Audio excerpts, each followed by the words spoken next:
Hello everyone, welcome to my YouTube channel AH helpline. कैसे हैं आप लोग?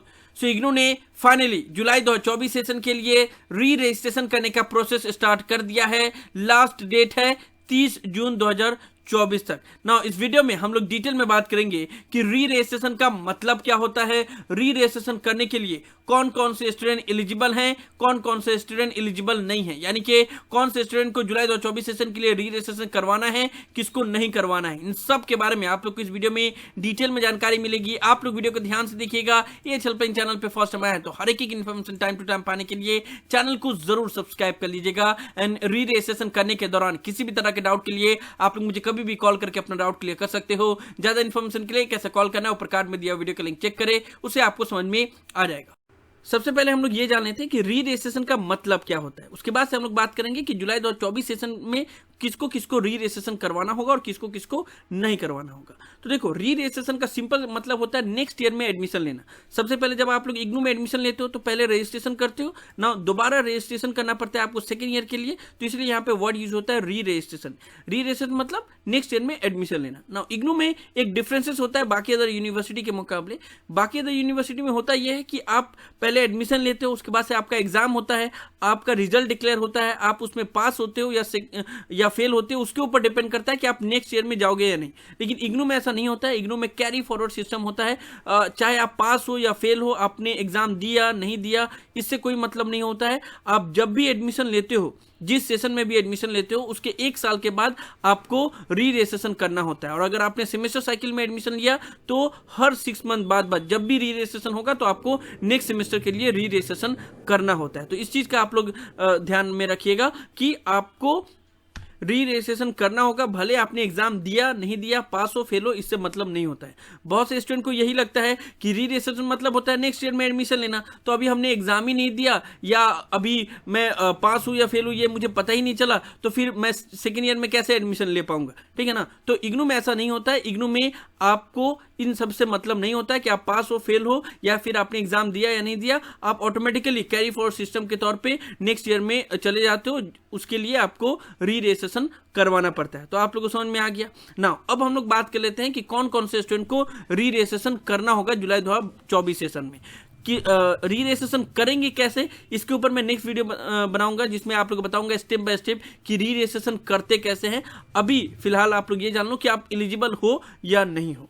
ओके, तो हम लोग जान लेते हैं री रजिस्ट्रेशन जुलाई 2024 सेशन के लिए कौन कौन से स्टूडेंट एलिजिबल हैं। वो सब स्टूडेंट जिन्होंने जुलाई 2023 सेशन जुलाई 2023 सेशन में फ्रेश एडमिशन जिसने भी लिया है बैचलर डिग्री या मास्टर डिग्री के ईयरली बेस प्रोग्राम में, उनको जुलाई 2024 सेशन में री रजिस्ट्रेशन करना होगा। याद रखिएगा, अगर आपने जुलाई 2023 सेशन में इग्नू के किसी भी ईयरली बेस बैचलर डिग्री या मास्टर डिग्री में एडमिशन लिया है तो आपको जुलाई 2024 सेशन में सेकेंड ईयर के लिए री रजिस्ट्रेशन करना पड़ेगा।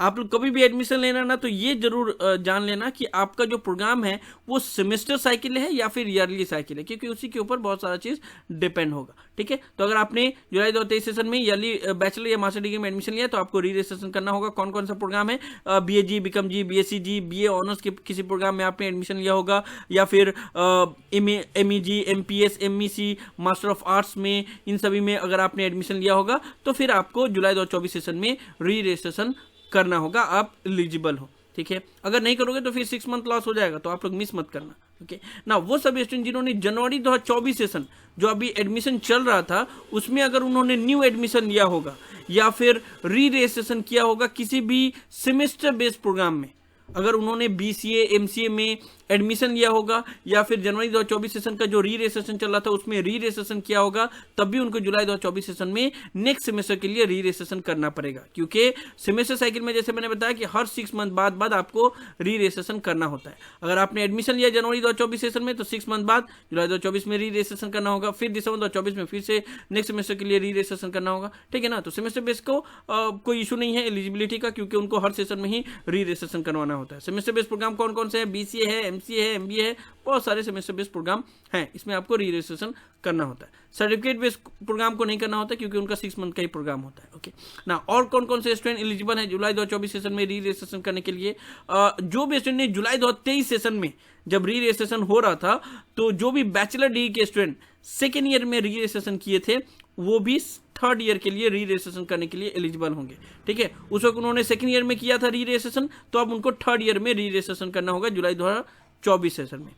मास्टर डिग्री के स्टूडेंट को सिर्फ एक बार री रजिस्ट्रेशन करना होता है, क्योंकि मास्टर डिग्री का प्रोग्राम 2 साल का होता है, बैचलर डिग्री का 3 साल का होता है, इसलिए उनको 2 बार री रजिस्ट्रेशन करना होता है, एक बार सेकंड ईयर के लिए, फिर उसके बाद फिर 1 साल के बाद थर्ड ईयर के लिए। ठीक है, एंड बैचलर डिग्री के ईयरली बेस्ड प्रोग्राम आप लोगों को पता ही है, BAG BCom जी, BSc जी, BA honours, BA BCom BSc, BTS BSW, ये सभी ईयरली बेस्ड प्रोग्राम है बैचलर डिग्री में। ठीक है, ओके। नाउ यहाँ पे मैंने जितने भी आप लोग को बात बताए कि आप एलिजिबल हो या नहीं हो, वो इस बेसिस पे बताया कि आपने कौन से सेशन में एडमिशन लिया है या कौन से सेशन में री रजिस्ट्रेशन किया हुआ है। तो ये आप लोग को पता कैसे चलेगा, तो उसके लिए आप लोग को इस पोर्टल पे आना होगा जो आप लोग के स्क्रीन के ऊपर नजर आ रहा है, इसका लिंक मैंने डिस्क्रिप्शन में दिया हुआ है। ठीक है, यहाँ पे आपको बस अपना एनरोलमेंट पुट करना होगा, अपना प्रोग्राम कोड पुट करना होगा और अपना कैप्चा पुट करना होगा। कैप्चा पुट करके आप सबमिट के ऊपर क्लिक करोगे, नेक्स्ट पेज पे आ जाओगे। यहाँ पे आपको पता चल जाएगा कि आपने एडमिशन कब लिया है और री रजिस्ट्रेशन कब किया है।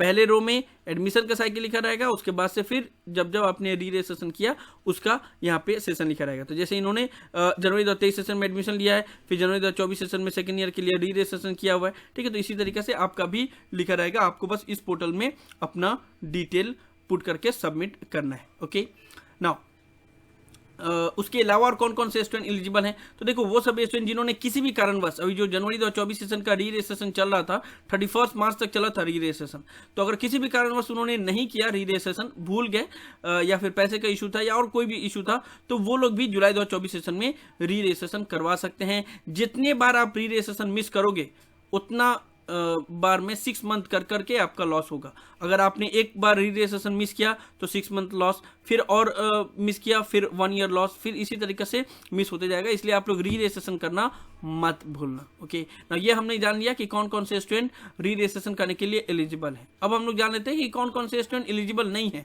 अभी जुलाई 2024 सेशन में री रजिस्ट्रेशन करवाने के लिए। तो वो सब स्टूडेंट जिन्होंने बैचलर डिग्री या मास्टर डिग्री के ईयरली बेस्ड प्रोग्राम में अभी जनवरी 2024 सेशन का जो एडमिशन चल रहा था 31 मार्च तक, उसमें जिन्होंने भी एडमिशन लिया है बैचलर डिग्री या मास्टर डिग्री में, तो उनका अभी री रजिस्ट्रेशन जुलाई 2024 में नहीं होगा, क्योंकि उनका ईयरली साइकिल है, तो उनका री रजिस्ट्रेशन होगा जनवरी 2025 सेशन में। ठीक है, अभी उनको री रजिस्ट्रेशन करने की जरूरत नहीं है। या वो सब स्टूडेंट जिन्होंने जनवरी 2024 सेशन में अभी ईयरली बेस्ड प्रोग्राम में री रजिस्ट्रेशन भी किया है, तो थर्ड ईयर के लिए री रजिस्ट्रेशन करने के लिए अभी वो एलिजिबल नहीं है, वो जनवरी 2025 सेशन में एलिजिबल होंगे। एंड कौन कौन सा बैचलर या मास्टर डिग्री है ईयरली बेस्ड प्रोग्राम, तो BAG BCom जी, BSc जी, BA ऑनर्स, BSW, BTS और बाकी मास्टर डिग्री में MEG MPS MEC MHA MSO, ये जितने भी मास्टर डिग्री के प्रोग्राम है ये सभी ईयरली बेस्ड प्रोग्राम है। तो आप लोगों को समझ में आ गया कि कौन कौन से स्टूडेंट एलिजिबल हैं जुलाई 2024 सेशन में री रजिस्ट्रेशन करने के लिए एंड कौन कौन से स्टूडेंट एलिजिबल नहीं है।